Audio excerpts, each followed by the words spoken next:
한식조리 아카데미의 김덕녀 원장입니다.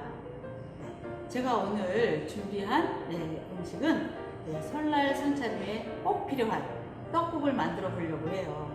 사실 우리 그 떡국 쉽지 않거든요. 육수 내는 법, 떡국 끓이는 법, 양념해서 고명 올려가는 법, 설날에 왜 떡국을 먹나 하는 그 의미, 이런 것을 설명을 하면서 떡국을 만들어 보려고 합니다. 떡국을 끓이려면 가장 중요한 게 육수를 잘 끓여야 돼요. 그래서 육수는 쇠고기 중에서 양지를 사용을 하시면, 양지는 좀 약간 질긴 편이라서 육수 사용할 때 가장 좋은 부위 중에 하나예요. 그래서 양지를 넣고요. 또 무는 시원한 맛을 내주지만은 무가 고기에 기름기를 싹 흡수하거든요. 그래서 무를 넣어주시고요. 향채로는 양파와 파를 넣어서 끓여줄 거예요. 그래서 핏물 제거하는 것이 중요하기 때문에 오늘같이 양이 좀 4식구 4인분 기준으로 할 경우에는 그냥 키친타올에 핏물을 제거를 해주시면 되겠어요. 사실 그 한국에서 명절날 떡국을 끓여 먹는 데는 의미가 있어요. 흰 것은 새해를 맞이한다는 뜻이 있고, 이렇게 긴 것은 재산과 자손과 장수를 하는 뜻에서 가래떡을 명절날 끓여 먹는데, 조선시대의 임금님은 이거를 동글동글 썰어서 동전처럼 썰었어요. 즉 1년 내내 돈이 많이 들어오라고 하는 그러한 의미도 있어요. 그래서 우리가 떡국을 끓여 먹으면 한 살을 더 먹는다고 하잖아요.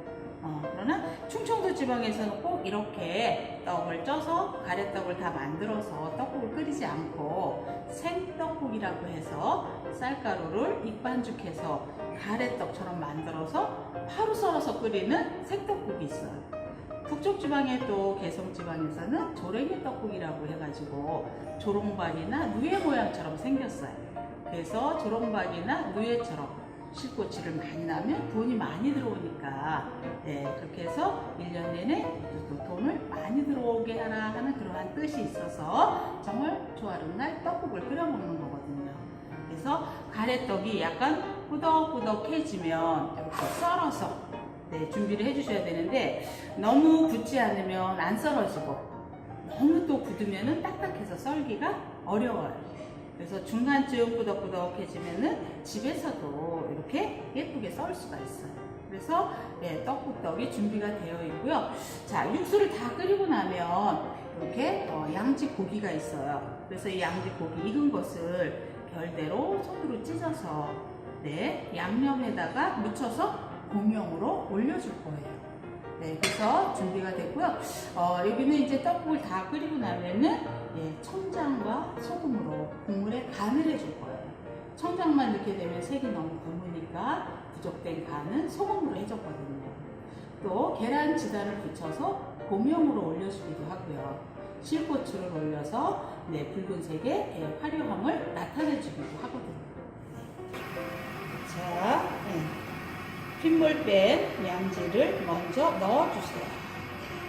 양지를 통째로 이렇게 넣어주셔도 되고요. 잘라서 넣어줘도 되는데, 육수는 1시간 한 20-30분 정도 끓이는 것이 좋기 때문에 고기는 통째로 넣어주시면 좋겠고요.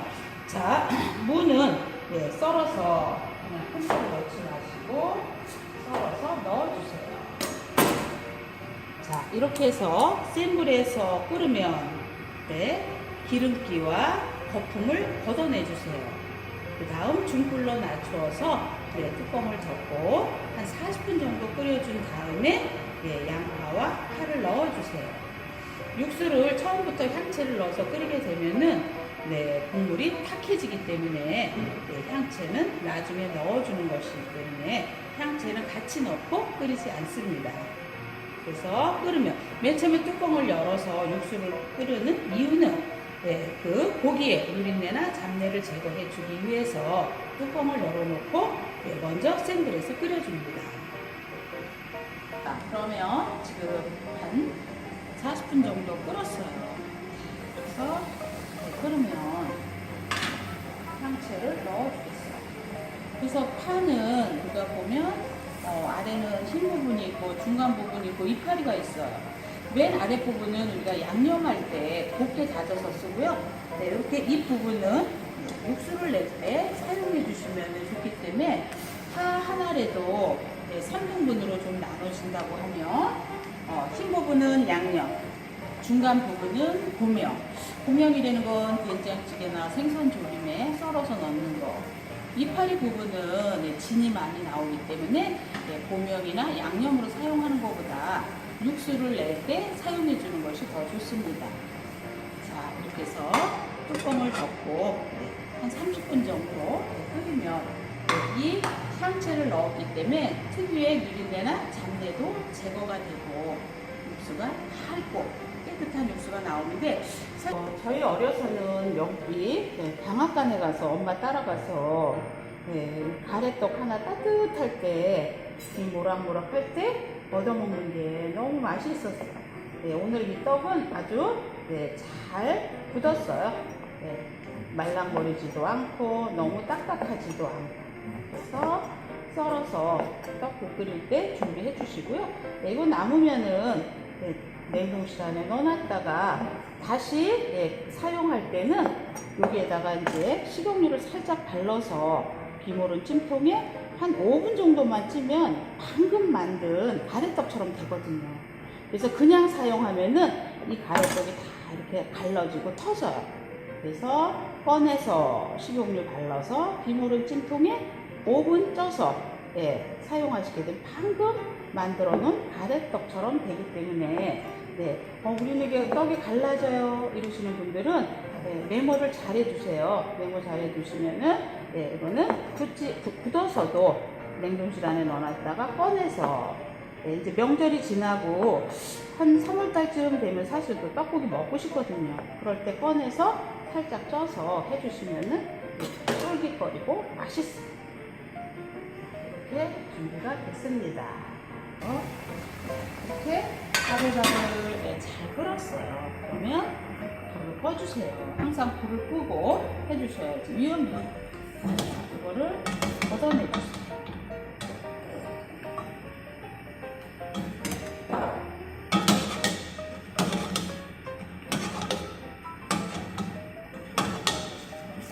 걷어서 해주시고요. 고기는 이제 꺼내서 가루에 찢어서 양념에 묻혀서 고명으로 올려주면 되겠어요. 이제 육수 준비가 됐어요. 그래서 육수가 이렇게 빨갛게 기름도 없이 깨끗하게 육수가 준비가 됐어요. 떡 썰어 놓는 거를 넣어주세요.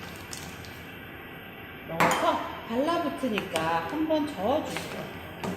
그리고 이 떡이 끓어서 올라오면 한 2분 정도 더 끓여주세요. 즉 우리가 밥을 하면 뜸 들이는 것처럼 떡국도 떠올라서 바로 담게 되면은 이렇게 떡이 어르신들 말씀이 뚜꺽뚜꺽하다 이래요. 이거는 즉 뜸을 안 들인 거나 마찬가지거든요. 그래서 떠오르고 나면 청장과 소금으로 간을 해주시면 되겠어요. 그래서 아주 담백하고 깔끔한 떡국을 끓여주는 거거든요. 지금은 떡국이 끓여졌나 안 끓여졌나 알아보시면 이렇게 뜨면 떡이 이렇게 부풀었어요. 그러면 이것이 익기 시작을 하는 거거든요. 다 익고 나면 얘네들이 다시 수축이 되면은 쫄깃하게 떡국이 끓여지는 거예요.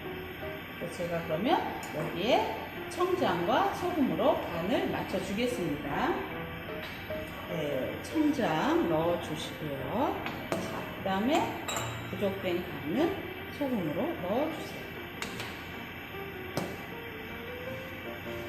이제 제가 불을 조금 줄일게요.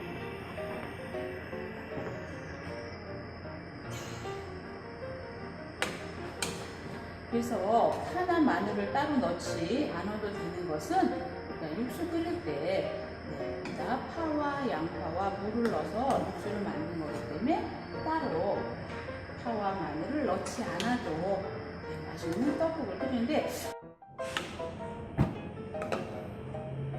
이 떡국은요 너무 많이 떠드리면 안 돼요. 사실은 이게 어느 정도 너무 배부르거든요. 담았을 때는 자꾸 적어 보여요. 만두는 크기가 있으니까 푸짐해 보이니까는 만두 2개 넣고 떡국 넣어도 되는데 떡국만 뜨게 되면 너무 많이 넣으면은 드시는 분을 배려하지 않고 뜨시는 거거든요. 그래서 너무 많이 뜨지 마시고 이렇게 해서 물을 좀 넣어주시고요.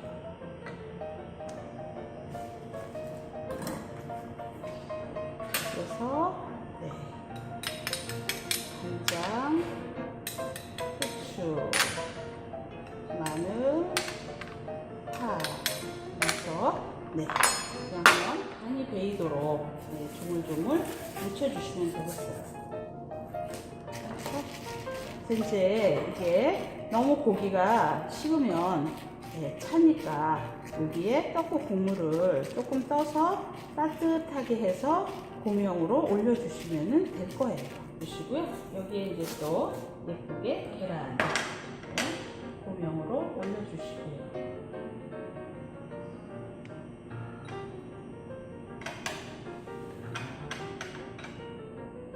그래서 고기 위에다가 그냥 올려주시고요. 실고추 조금 올려서 해주시면 되겠어요.